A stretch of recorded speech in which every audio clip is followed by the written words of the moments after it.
பனிக்காலம் வந்துட்டாலே டெல்லி வந்து இந்த ஒரு பிரச்சனையை கடந்த சில ஆண்டுகளாகவே பயங்கரமாக ஃபேஸ் பண்ணிட்டு வராங்க. என்ன அப்படின்னா ஸ்மாக், ஸ்மோக் அண்ட் ஃபாக், அதாவது பனிமூட்டமும் புகையும் இந்த ரெண்டுமே கலக்கிறதுனால வர்ற விளைவு தான் இந்த ஸ்மாக் அப்படின்றது. இது வந்து ஏர் பொல்யூஷனுக்கு ஒரு மிகப்பெரிய பிரச்சனையாகவே இருந்து வருது. கடந்த சில ஆண்டுகளாகவே இந்த பிரச்சனையை வந்து டெல்லி முதற்கொண்டு மற்ற நகரங்களுமே இதை ஃபேஸ் பண்ணிட்டு வராங்க. பட் குறிப்பாக டெல்லி வந்து இது ரொம்பவே மோசமாக ஃபேஸ் பண்ணுறாங்க அப்படின்னு சொல்லலாம். ஸோ ஏர் பொல்யூஷனை யூஸ்வலாகவே என்னென்னா ஒரு அளவுகோலில் அவங்களால மெஷர் பண்ணுவாங்க. அது பேர் தான் air quality index or AQI அப்படின்ற மாதிரி சொல்லுவாங்க. ஏக்யூஐ வந்து எப்படி பார்க்குறாங்க அப்படின்னா சில கேட்டகரிஸ் அவங்க பிரிச்சிருக்காங்க. அந்த ஏக்யூஐயில் வந்து 0 to 50 எடுத்தோம்னா அது வந்து க்ரீன் கேட்டகரி, ரொம்ப டேஞ்சர்லாம் கிடையாது, நார்மல் தான். அது வந்து இட்ஸ் நைஸ் ஏர் அப்படின்ற மாதிரி சொல்லலாம். 50லேருந்து 100 வந்தால் அது வந்து எல்லோ கேட்டகரி, அது கொஞ்சம் டேஞ்சர், பட் நாட் ரொம்ப ரொம்ப சிவியர் அப்படின்ற மாதிரிலாம் கிடையாது. 100லேருந்து 150 அப்படின்னா அது ஆரஞ்சு கேட்டகரி அப்படின்ற மாதிரி சொல்லுவாங்க. ஸோ அது வந்து இன்னும் கொஞ்சம் நம்ம கேர்ஃபுல்லாக பார்த்துக்க வேண்டிய ஒரு இடம். 150லேருந்து 200 வந்து ரெட் கேட்டகரி, கொஞ்சம் ஒரு அலர்ட்டாக இருக்கணும்.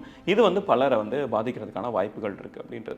ஸோ அதையும் தாண்டி இப்போ 2 கேட்டகரி வந்து அவங்க எக்ஸ்டெண்ட் பண்ணியிருக்காங்க அப்படின்னே நம்ம பார்க்கலாம். ஒன்று வந்து பர்பிள் கேட்டகரி, இன்னொன்று மெரூன் கேட்டகரி.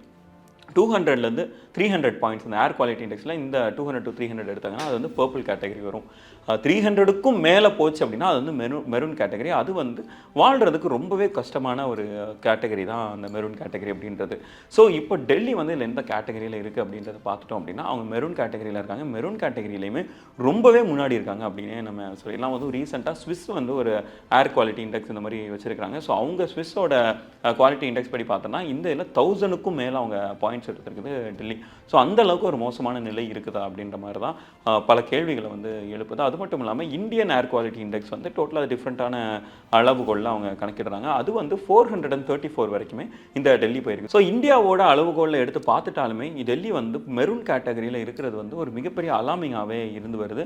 ஸோ இதனால டெல்லியில் வந்து பல விஷயங்களை அவங்க தடை பண்ணியிருக்காங்க. என்ன அப்படின்னா ஒன்று ஃபிசிக்கல் ஸ்கூல் 10th-12th ஸ்டூடெண்ட்ஸ்க்கு மட்டும் தான் ஃபிசிக்கல் ஸ்கூல் இருக்கும். அது எல்லாமே ஆன்லைன் கிளாஸில் நீங்கள் படிச்சுக்கங்க அப்படின்றத அவங்க சொல்லியிருக்காங்க. அது மட்டும் இல்லாமல் கன்ஸ்ட்ரக்ஷன் ஒர்க்ஸ் வந்து அவங்க முற்றிலுமாக ஸ்டாப் பண்ணியிருக்காங்க. நிறைய ரெஸ்ட்ரிக்ஷன்ஸ் வந்து கன்ஸ்ட்ரக்ஷன் ஒர்க்ஸ் வந்து போட்டிருக்காங்க. எதனால் அப்படின்னா இது வந்து பொல்யூஷனுக்கு மிகப்பெரிய அளவில் கான்ட்ரிபியூட் பண்ணுது அப்படின்றதுனால. குறிப்பாக என்னென்னா ஸ்டூடெண்ட்ஸ் வந்து ஸ்கூலுக்கு போகாமல் வீட்டில் இருக்கிறது மூலமாக அவங்களோட ஹெல்த் வந்து பெரிய லெவலில் நம்மளால் பார்த்துக்க முடியும் அப்படின்ற ஒரு விஷயம் இருக்குது. அது மட்டும் இல்லாமல் ஸ்கூல்ஸுக்கு போகிறதுனால பல பொல்யூஷன் வந்து ஏற்படவும் வாய்ப்பு இருக்குது. இதனால டிரான்ஸ்போர்ட்டேஷன் ஸ்கூல் ஸ்டூடெண்ட்ஸ்க்காக அதிகமாகவே எமிஷன்ஸ் இருக்குது டிரான்ஸ்போர்ட்டேஷன் வெஹிக்கிள்ஸ் மூலமாக. ஸோ அதை வந்து இது மூலமாக தடுக்கலாம் அப்படின்ற ஒரு விஷயமும் இருக்குது. நெக்ஸ்ட்டு கன்ஸ்ட்ரக்ஷன் ஒர்க்ஸில் வந்து நிறைய டஸ்ட்டு வந்து அதிகமாக ஜெனரேட் ஆகும். ஸோ அதுவும் இதில் ஸ்டாப் பண்ணுறது மூலமாக அது வந்து ஏர் குவாலிட்டி இண்டெக்ஸ் வந்து இன்னும் கொஞ்சமே பெட்டர் ஆகும் அப்படின்ற ஒரு விஷயத்தையும் அவங்க சொல்லியிருக்காங்க. இந்த ஏர் குவாலிட்டி இண்டெக்ஸ் வந்து இவ்வளோ மோசமாக இருக்கிறத எப்படியாவது தடுக்கணும் அப்படின்றதுல முயற்சியில் இப்போ டெல்லி வந்து இருக்கிறாங்க. அதுலேயும் குறிப்பாக பார்ட்டிகுலேட் மேட்டர் 2.5 PM 2.5, அதாவது 2.5 மைக்ரானுக்கும் குறைவான அளவில் இருக்கிற இந்த பார்ட்டிகல்ஸை எப்படியாச்சும் ஸ்டாப் பண்ணணும். ஏன்னா இந்த மாதிரியான பார்ட்டிகல்ஸ் வந்து உடலுக்குள்ளே போகிற பட்சத்தில் அது வந்து மிகப்பெரிய லெவலில் பாதிப்புகளை ஏற்படுத்தும். குறிப்பாக லங்ஸை வந்து மிகப்பெரிய அளவில் பாதிப்பு ஏற்படுத்தும். ஒரு டெட்லியான ஒரு விஷயம் அப்படின்றதையும் அவங்க சொல்லியிருக்காங்க. ஸோ அது எல்லாத்தையுமே இப்போ கம்மி பண்ணுற ஒரு முயற்சியில் டெல்லி அரசாங்கம் இறங்கியிருக்கிறாங்க. அது மட்டும் இல்லாமல் இதில் இருக்கிற இன்னொரு மிகப்பெரிய பிரச்சனை என்ன அப்படின்னா பொதுவாகவே என்னென்னா அந்த ஏர் பியூரிஃபையர்ஸ் வந்து இப்போ நிறைய பேரோட வீட்டில் நம்மளால் பார்க்க முடியுது. ஸோ அந்த ஏர் பியூரிஃபையர் வந்து எல்லாராலையும் அஃபோர்ட் பண்ண முடியாது அப்படின்ற ஒரு உண்மையும் இருக்குது. அதே மாதிரி ஓகே இப்போ வந்து ஒரு middle class and upper middle class families வந்து இந்த மாதிரி ஒர்க் ஃப்ரம் ஹோமாக இருக்கலாம். இந்த மாதிரியான சில முன்னெச்சரிக்கைகளை அவங்க பண்ணிக்கலாம்.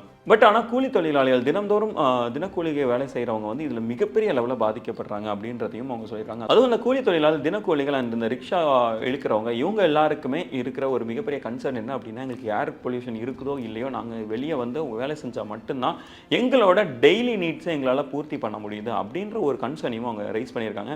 அண்ட் இது வந்து மிகப்பெரிய இஷ்யூவாகவே மாறி இருக்கு. இது வந்து மிகப்பெரிய கன்சர்னாகவே மாறி இருக்கு. அண்ட் சுப்ரீம் கோர்ட்டும் என்ன சொல்லியிருக்காங்க அப்படின்னா ஏர் குவாலிட்டி ஒரு தூய்மையான ஒரு ஏரை வந்து சுவாசிக்கிறது வந்து ஒவ்வொருத்தரோட ஃப்ரீடமும்.